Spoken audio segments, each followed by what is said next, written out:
Hello everyone, welcome to AgriBuddy. What is AgriBuddy? AgriBuddy is an integrated digital supply chain platform that is powered by green technology. But before we get into the details of AgriBuddy, let me introduce you to the team behind AgriBuddy. So here is it. Myself, Keshav, I have around 7 years of experience in the financial services industry working across investment banks. Next, we have Neil, who has around 6+ years of experience in automobile operations and quality management. Next, we have Priya, who has 6+ years of cross-functional experience in technology consulting domain. Next, we have Vibhor, who has more than 10 years experienced in the oil and gas sector.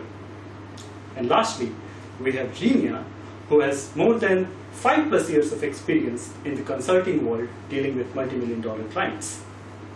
So with this, let me take a pause and let me pass on to my colleague Priya, who will walk you through why AgriBuddy is required in the first place.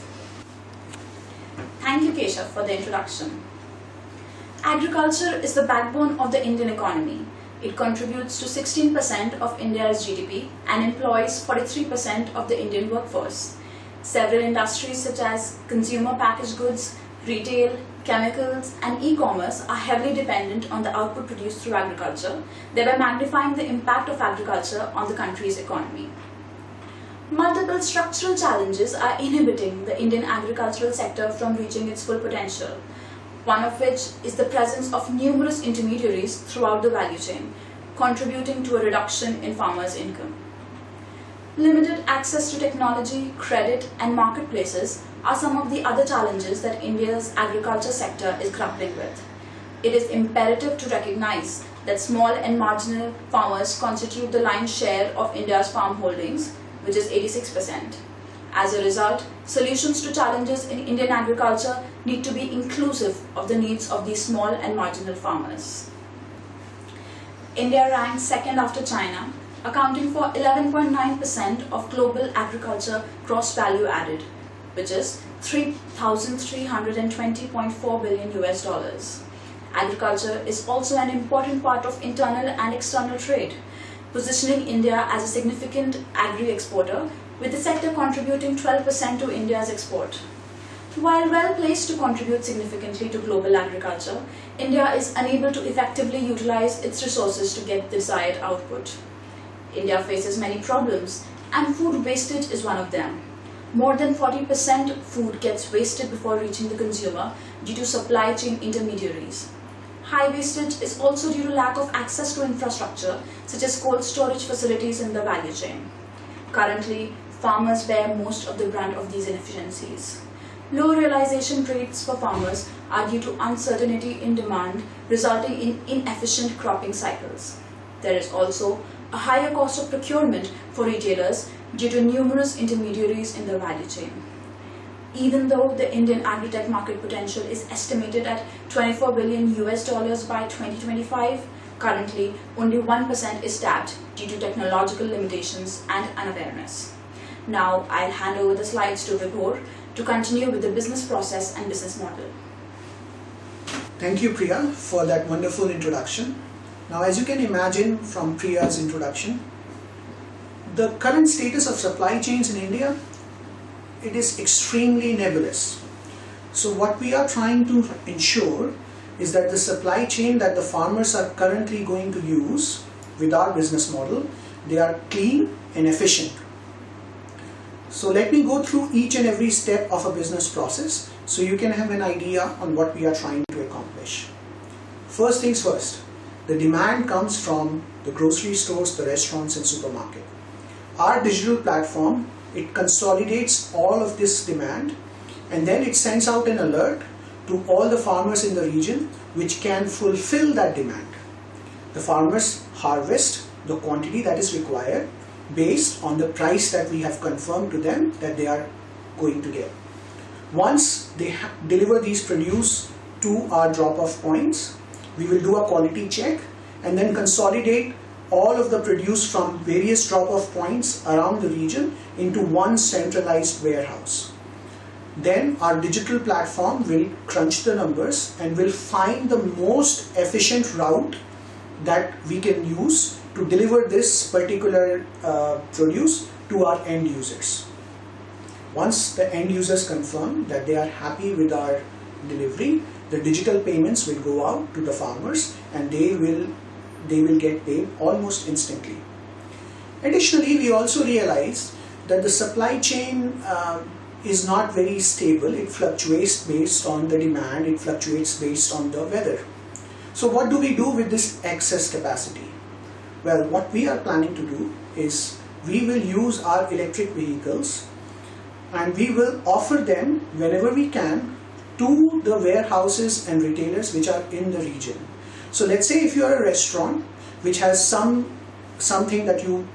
produce that you will not be able to use, what you can do is use our digital marketplace and you can find another restaurant in the region which may use that produce for their own product. We will provide the electrical vehicle to move that product from restaurant A to restaurant B. So less wastage and more efficient delivery. So this is our objective. Our objective is to deliver all the produce within 12 hours of our collection to the point at which the supermarkets get it delivered. And we also ensure that the farmers get guaranteed payments.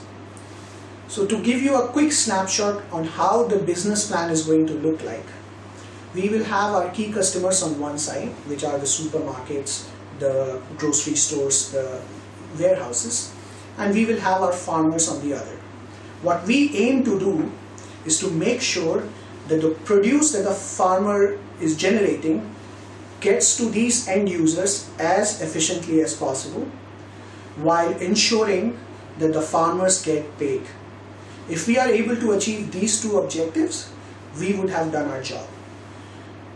The key channel that we are going to use is a very seamless user interface that we will offer in a mobile version and in a web-based format, so that we capture the maximum amount of customers and make them part of this value chain, so we can maximize the value that we bring to them. There would also be a toll-free number which the farmers can use if they face any issues with our business system.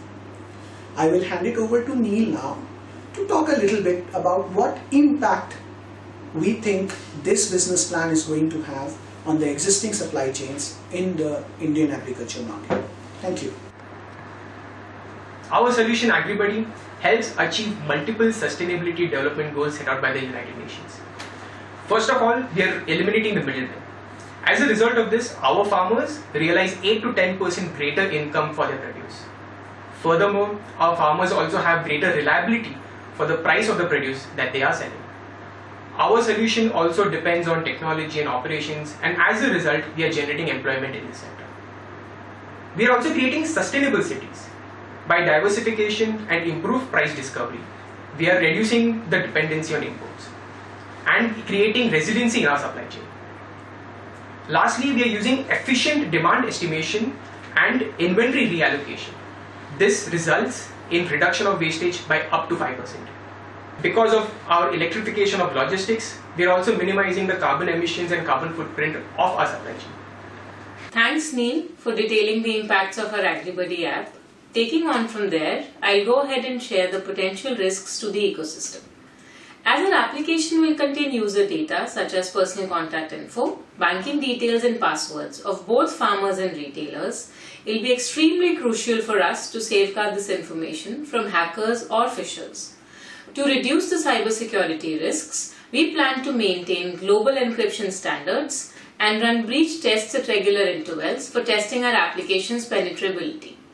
In order to generate supply chain efficiencies, AgriBuddy model will eliminate the middlemen or intermediaries between farmers and retailers to a large extent, thereby leading to a certain number of job losses. However, our supply chain model will create additional job opportunities in a more productive sector such as operations, logistics and information technology. Another risk posed to our ecosystem will be by the dynamic government regulations with respect to agriculture. Our supply chain model of directly procuring the agricultural produce from farmers will certainly face some risks until the regulations around the agricultural produce or agricultural purchase are made business friendly in India. From here, I'll let Keshav from my team take you through economic feasibility of our business model. Over to you, Keshav. Well, thank you, Genia. They often say that the best of ideas sometimes fail to make economic and financial sense. So, let's look at the economic feasibility of AgriBuddy. Talking about the market first. Agri-tech market in India represents an astounding potential of $24 billion. And yet it's very, very surprising that only 1% of this market is tapped till now. Things have slowly started to change in the recent years. There are more than 1,000 startups in the agri-tech sector as of 2020 compared to just 43 in 2030. And guess what? VCs have become active in this sector too. More than $532 million have been pumped into the agri-tech market in India till 2020. Now, within agri-tech, the market linkage and supply chain sector represents the biggest share of the pie. The total potential of market linkage and supply chain within agri-tech is expected to grow to $13.7 billion as of 2025. And that's the sector that AgriBuddy is going to tap. So with that, let's take a quick look at the financial projections of AgriBuddy. We expect that by 2025, AgriBuddy will be able to capture 0.1% of the market with a healthy gross profit margin of 20% and a EBITDA margin of 14%. Now, those are conservative estimates, but going by those estimates, a VC investment of $10 million is expected to grow 5 times at an attractive IRR of 50% to $50 million. That looks attractive. Well, not just that, the AgriBuddy model is scalable, not just to a single geography, but to multiple geographies. To conclude, the supply chain in Indian agriculture is broken right now, and AgriBuddy presents a compelling solution to fix that issue. Moreover, the COVID-19 crisis that is going on has shown how fragile supply chains can be and how they can impact the entire economy. We think that AgriBuddy will create a solution for all the stakeholders, not just the end users and the retailers, but also the farmers who are the lifeline of Indian agriculture. Not only that, we have a team that has the expertise as well as the motivation to take up the task. Our team has expertise in diverse areas including consulting, technology, operations, and finance. And what more, we are all motivated enough to fix the issues with the Indian agricultural supply chain. Thank you, everyone.